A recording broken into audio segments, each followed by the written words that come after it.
couple of weeks ago I asked you guys for some advice on how to get started in sim racing or esports, if you like, and as ever you lot delivered massively. I had no idea that so many of you were already into it or already fans of it. And in all of the advice that you gave me, all of the information you sent, the links you sent, one name continually kept cropping up. You all said, do you know this guy? You gotta check out this guy. This is the guy in sim racing. Go check him out. You linked me to his stuff. You connected the two of us on Twitter, and I'm very pleased to say that right now I'm on my way to go and see him. Okay, now I don't know very much about this particular guy. You guys know a lot more than I do, but I'm told he lives in a shed. And I suspect that it's just down here. Hello. Jimmy Broadbent. How's it going? How you doing, man? I'm good, man. Yeah, right? Sorry, Barky boys have noticed. It's alright, I've got dogs. I've got dogs.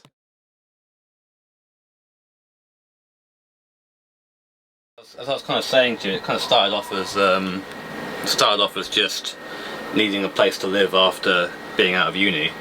Yeah. And this wasn't really ideal, but it's something, you know.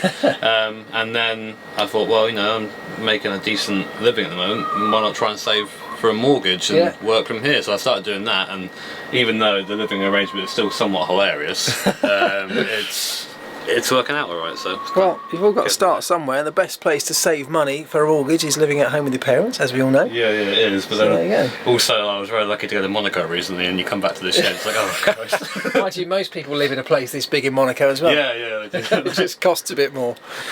Right, well, this is pretty much the opposite end of the scale to what I'm using at the moment. I've got, as you know, a play seat, and very kind of Logitech sent me the G29 steering wheel and pedals.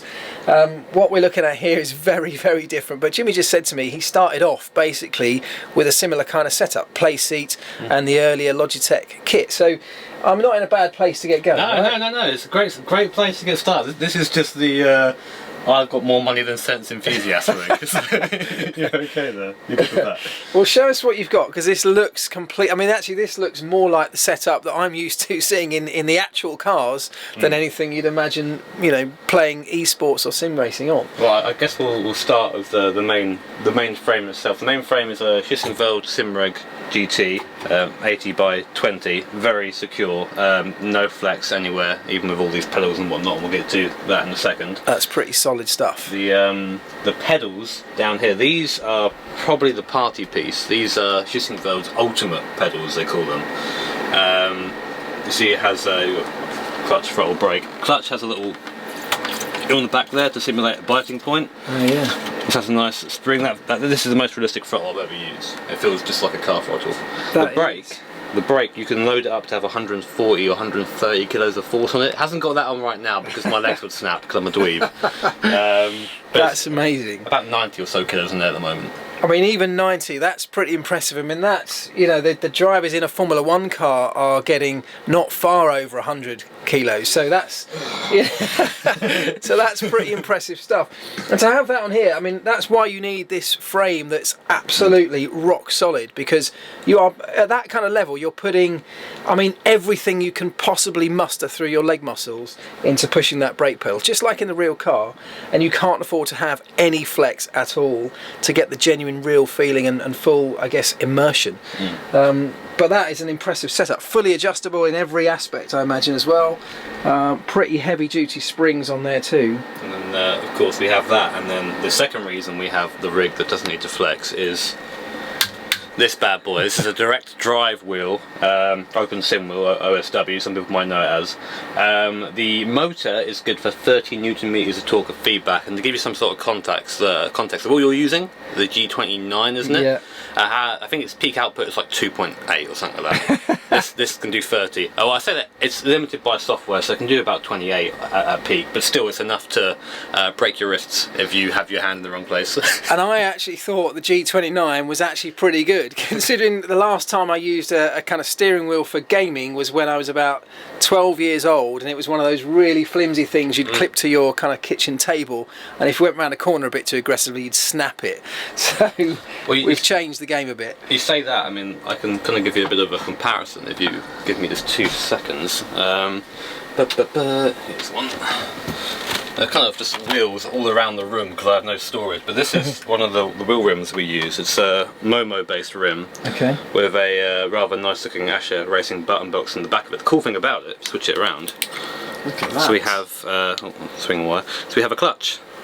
Brilliant, yeah. Dual clutch, dual pedal clutch, and I've used it a couple of times in a sim, and it works really damn well. I can see why they're banned. Oh, are they banned? Yeah, the 2 ones are banned. It's just 1 paddle now for a clutch. Oh, sorry, in Formula 1. Yeah. I thought you meant in sim racing. Oh, not in sim racing, no. Sim racing, just don't tell anyone. Just to round off, we have, this is a normal bucket seat. This is safe for your car. Yeah. It's the only one the rig takes. The rig takes a very certain sort of setup, which is why I had to buy this fancy wheel, because it doesn't take. It's just made for expensive stuff, unfortunately, and when you're living in a box, it isn't the best thing. But yeah, that is it. And I've had this for about a year and a half now, and it completely transformed sim racing for me. Completely transformed it, as you can probably guess. I can see why, and it fits perfectly in the room, to be honest, isn't it? I mean, it's perfect. I mean, the bed fits around it. I'll put it that way. The room fits around this. This needs to be in here. So I've just realised what we've done here. We've basically done what all of our parents and our school teachers told us never to ever do. I've met a stranger on the internet and then gone to meet him in real life. 5 minutes after meeting him, look, I'm in his bedroom. Yeah, this video's never going to see a light of day. He ain't coming back.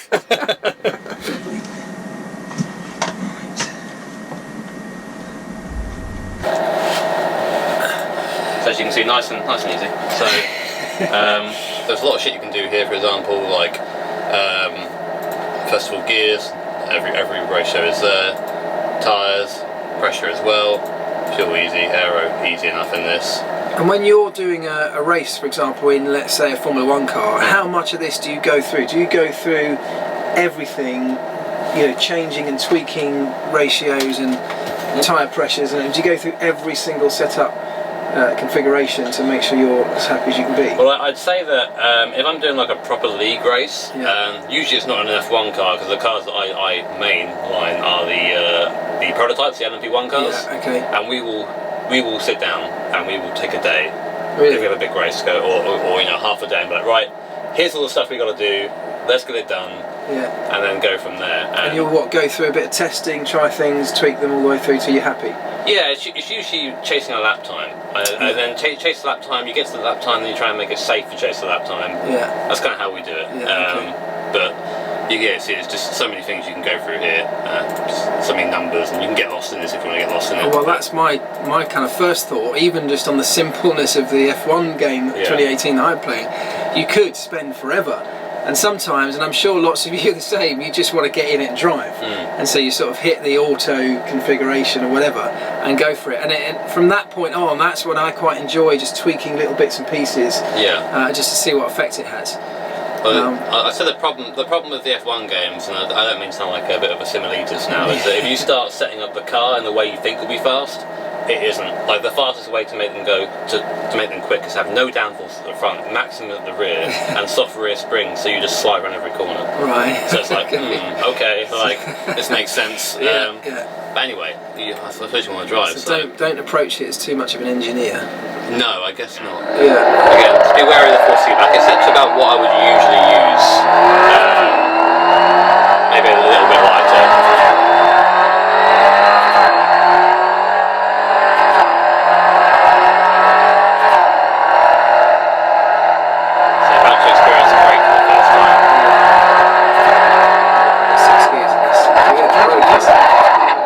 Brakes really heavy, isn't it? I tried out the maximum configuration for it, and it was something. You have to kick it. You don't press it, you kick it to slow down. And even the rumble strips give you a proper bite back, doesn't it?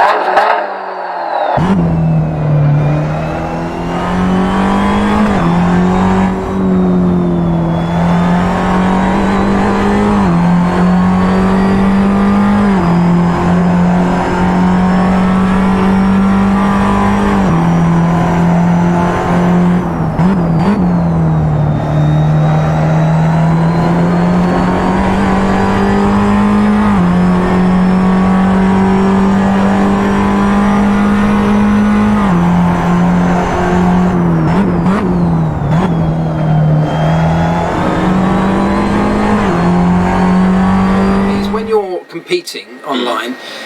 Are there rules? There must be rules about what settings so that you're all on a similar kind of level. No, not really. This is the kind of the big talking point in competitive sim racing. Is there used to be some people who would run inverse force feedback. So it basically, instead of turning the wheel the way you're fighting it would turn it the other way.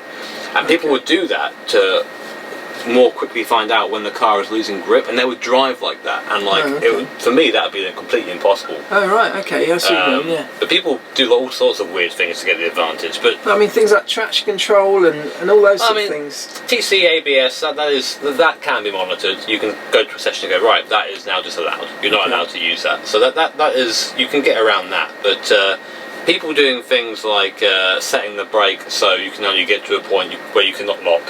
You know, like people do things like that. To me, like, I'm not really a competitive racer, so it's just this is kind of all a lot of fun for me. So I wouldn't think about doing that. But people do that. Because for me, who's completely learning from scratch, my intuition tells me I should just turn everything off and learn it in the most raw format. You can do. I mean, I always say if you're right from the bottom and you're looking to learn a racing line, turn everything on, go around in 6th gear, practice the line, then gradually build up to it. Yeah, okay. There's no shame in that. All right. What happens if you're going into a 6-hour race, for example? Do you have to put a sign up on the door saying "Do not disturb"? No. And luckily, no one really comes down here anyway. You don't get your mum wandering down with a cup of tea. No. So yeah, I mean, this is just a couple of cars we've got. This is another mod car, V413. Yeah, V10. That was the very first car that I ever worked on when I first turned up on my first day at McLaren. Because this was the car from the year before that I was actually racing that year, but this was the first one I ever got my hands on. Oh, awesome. So there you go. One of the beats. I have a friend that would want to very much quiz you at everything about that, but I won't tell him your ears, so you'll be right. So that was one about with this car. What's that? The braking system. Do you ever... What, the twin... The steer thing, whatever Torque it was. steer, yeah. Amazing setup. It was gone by the time I got there, actually, because it got banned very quickly. But a very clever system. It was simply a second brake pedal that applied a brake, just applied the normal brake caliper pressure to one of the inside. We set it up for the inside rear wheel at whichever track we were going to. We would apply a little bit of brake pressure to almost a form of traction control, basically, is what it was. And you know the story of how it got discovered. I don't know how it got discovered, no. Well, because they came up with the idea, which is a very clever idea. It was top secret at the time, and one of our cars, Mika's car, broke down at one particular race, and there was a photographer called Darren Heath who had noticed in some of his pictures that for some reason the inside brake disc on our car was glowing red when it shouldn't have been at points on the circuit, and it was, of course, because we were applying brake pressure to that wheel. So when the car broke down, he ran over to it, shoved his camera inside the cockpit and just took a few random pictures, and then noticed this extra third pedal that shouldn't have been there, published the pictures, and that was how it got kind of discovered, and very quickly then it was banned. Bastard photographer. Yeah. So you shouldn't be able to see anything yet. But we're hopefully going to change that in just 2 seconds. No, that's good. Total blackness. How are you feeling today? Total blackness. Oh, well, I'm putting total trust in you. I'm filming this. You could be doing anything right now. Oh yeah, I mean, I'm already undoing my trousers. Now I'm sat in a car. Which car am I in? You're in the 98 Macca. Oh, okay. The MP413. Let me just... Oh yeah, look at that. I can look, if I peer up. So, are we capturing what I'm seeing or not? Yeah, they can see this. So yeah, amazing. So I'm sitting up. Do you know what? I even remember right in front of me this little screen, tiny little aero screen around the front of the cockpit with that Kenwood sticker. I mean, one of my jobs sometimes was applying that Kenwood sticker to that little screen. This is quite amazing. Awesome. And the little dash display, very, very accurate. I've got to say, it's exactly how it was. Pop it in gear. Are we back at Albert Park? We are back, yeah. Right. I mean, now this is a game changer. The car sounds amazing. Oh gosh! It's round. Instant death. Oh my goodness, that didn't last long, did it? I mean, this is a beast of a car. Groove tyres, boy. Yeah, that's right. Groove tyres. This is V10, isn't it? This one? Amazing. I mean, what a completely different experience. I have got a little bit of fogging on the a little bit of fogging on the inside of the visor. I mean, amazing experience just straight away. It's completely different, isn't it? Has it? Oh yeah, much better. Yeah, okay, cool. Right, now that's all my excuses used up halfway around the first lap. What are we going to do now? Oh, just incredible. This is totally different. I'm just tiptoeing my way around. You can feel the power that this thing's got, and the power over grip. Yeah. Terrified to touch the throttle too much. I mean, you finally get to unleash it, you're rewarded with the beautiful note of the engine. I love it so much. Yeah.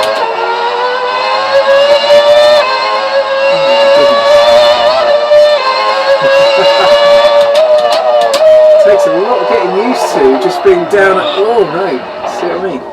Being down at this angle. Yeah, it really is. Completely different way of driving. I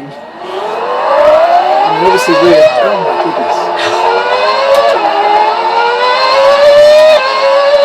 Oh, the sound of that! Listen to it. Unbelievable. The best thing they did with this is give it a sound. Yeah. Oh, amazing.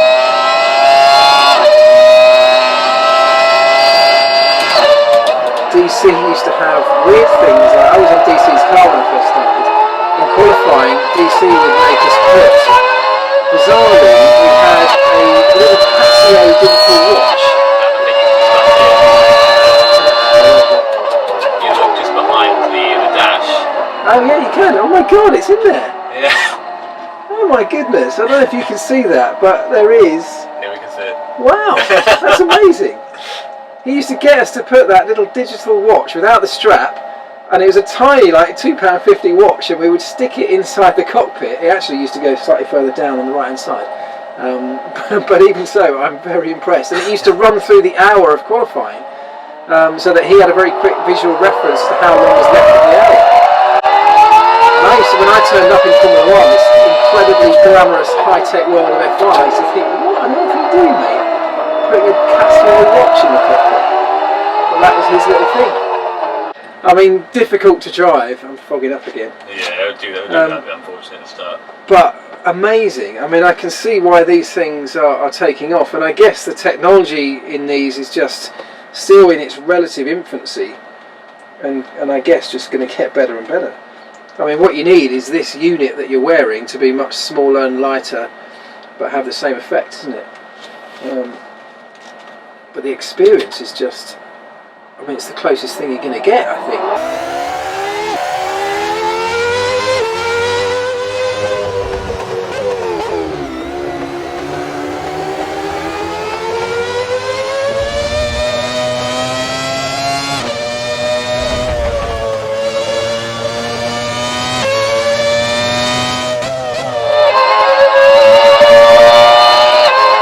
find this a lot harder, I have to say,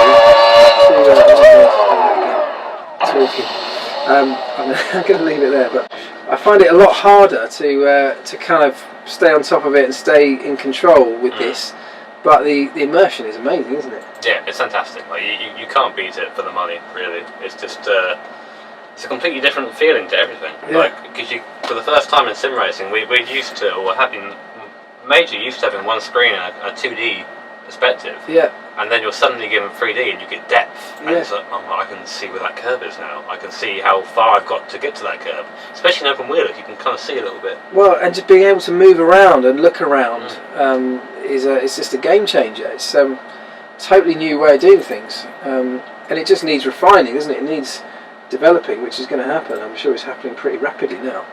Yeah, there's a lot of really cool stuff going on. Amazing. So I mean, to be a part of it.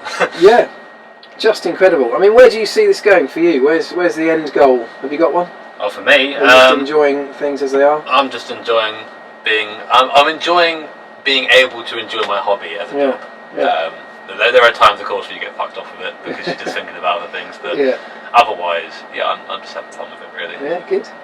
Well, I hope you get the opportunity to jump in a real car at some point, because you know, I'd love to see your perspective, having done so much of this and been so good at this, to see how it compares and how you think it compares. It'll be nice. It'll be a cool thing. I'm hoping that'll happen sooner rather than later. But I've got to try and twist some more wrists for that. Really. Yeah. Well, anyone who's listening, give him a chance.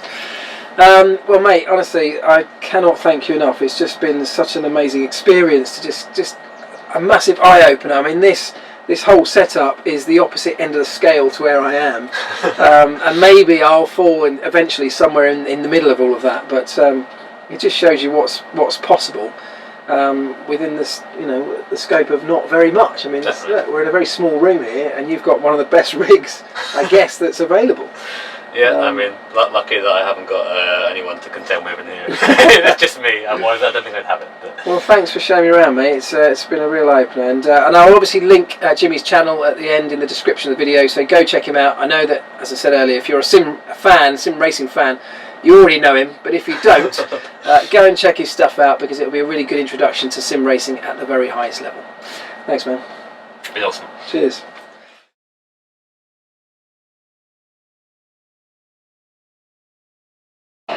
Oh, amazing! What a great experience. I do love it, and I could literally do this all day long. I mean, I can see why you do. Look at this! Look. There you go. Amazing.